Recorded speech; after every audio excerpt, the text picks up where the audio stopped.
Jean-Louis, retour de vacances est arrivé à Spa, alors pourquoi qualifiez-vous ce tracé des Ardennes de Grand 8?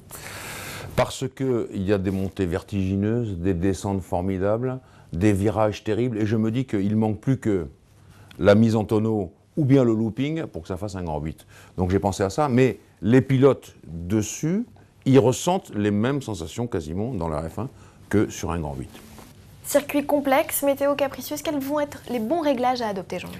Alors déjà, la météo, la pluie, vous avez raison, il faut en parler, mais sachez que Francorchamps, c'est le revêtement drainant le meilleur au monde. Donc il n'y a pas vraiment de soucis, à part les problèmes de visibilité. Sur le plan des réglages, naturellement, comme c'est un véritable billard, il faut régler la Formule 1 très très basse. Mais attention, le moteur doit être d'une cartographie spéciale. Il y a près de 2 km en montée à fond, 73% du tour avec l'accélérateur à fond. Il faut de la solidité également.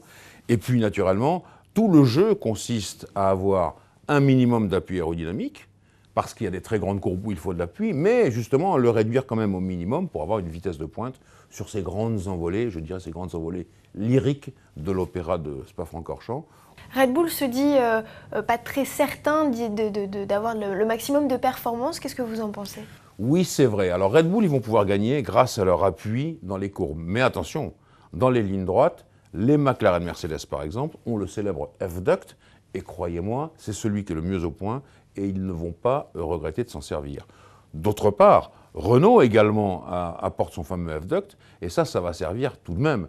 C'est important d'avoir cette espèce de réduction de la charge aérodynamique avec une bonne tenue dans les virages et un peu moins d'aileron dans la ligne droite qui permet une belle vitesse de pointe. Donc moi, pour l'instant, c'est vrai que, je répète, en grande courbe, les Red Bull, le Renault, c'est ce qu'il y a de mieux, mais sur le plan de la vitesse maxi, les McLaren Mercedes devraient bien marcher.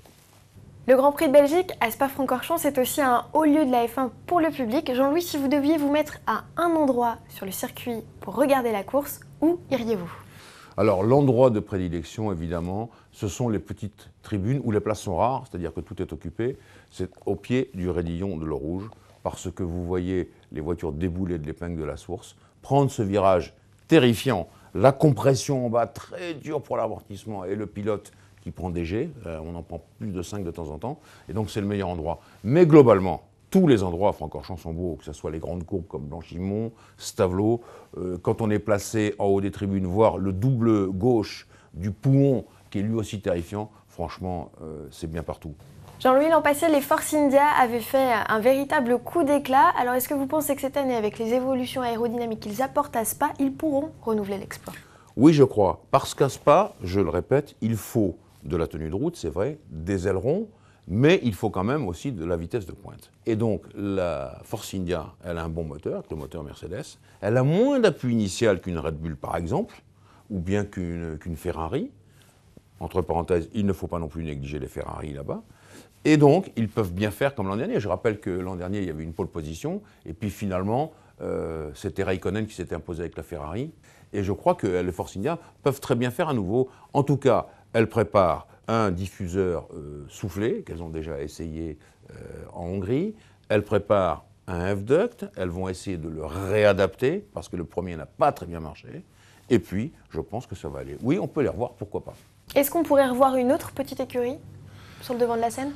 Sincèrement, je ne le crois pas. Bien entendu, en Formule 1, tout est toujours possible. Mais à part Ferrari, Red Bull Renault et McLaren Mercedes qui jouent le titre mondial, toutes les autres équipes, y compris Mercedes pour Schumacher et Rosberg, ont le regard fixé sur 2011. Maintenant, on ne s'occupe plus que de régler les voitures pour le circuit. Toutes les évolutions sont pour les voitures de l'an prochain. Et les petites équipes sont bien obligées d'en passer par là également.